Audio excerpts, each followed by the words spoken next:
The party was supposed to be a beautiful evening. I had gone there with my wife, expecting her to stand by me like a real partner should. But the moment we stepped inside, she vanished into the crowd, laughing and chatting as if she had come alone. I stood there, watching her, my chest tightening with disappointment. At first, I tried to ignore it. Maybe she just wanted to mingle, I told myself. But when I walked over to her group and she waved me off like I was an unimportant guest, the shame burned deep inside me. People saw it too. They saw a husband being treated like a stranger by his own wife. It got worse when a woman walked up to me with a sly smile. "Since you're single tonight, dance with me," she said. The words sliced me open. She wasn't wrong. I looked single because my wife had abandoned me. My wife didn't even notice. She was too busy enjoying herself, acting as though I didn't exist. I accepted the dance, not out of joy, but out of humiliation. As I moved awkwardly across the floor, I saw the way others stared. Some smirked, some whispered. They knew what was happening. My wife didn't come near me, not once. The shame turned into anger, boiling silently inside me. After the dance, I excused myself and stepped out for air. That's when my anger turned into something else. Resolve. I had always supported her, always stood by her, but tonight she had made me a public fool.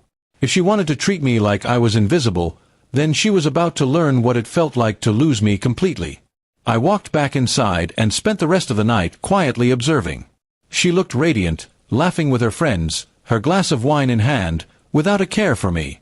To everyone else, she looked powerful, free. To me, she looked like a stranger I no longer recognized. That was when my plan began forming. The next morning, I started pulling away. She thought I was sulking, but I was preparing. I stopped sharing my thoughts with her, stopped giving her the attention she had once thrived on. Instead, I focused on myself, my work, my social connections, my independence. But privately, I began gathering proof of how often she ignored me, how often she embarrassed me in public. I was building a case. Then came the turning point. A colleague of mine, who had also been at the party, confessed that people were talking about what had happened. They laughed at me behind my back, saying I was more of a prop than a husband. That was the final straw. My wife hadn't just disrespected me, she had destroyed my reputation. So, I planned my revenge. I waited until her birthday party, which she had been eagerly organizing for weeks. She wanted it to be grand, with all her friends and family in attendance. I made sure everything looked perfect, smiling and playing the supportive husband. She never suspected what was coming. When the night arrived, I stood up in front of everyone with a microphone. I raised a toast, and she looked at me with pride, expecting words of love. Instead, I told the entire room what had happened at the last party. I told them how my wife had abandoned me, how a guest had mistaken me for a single man, and how she had laughed and enjoyed herself while I was humiliated. The crowd went silent. Her smile froze. I didn't stop there.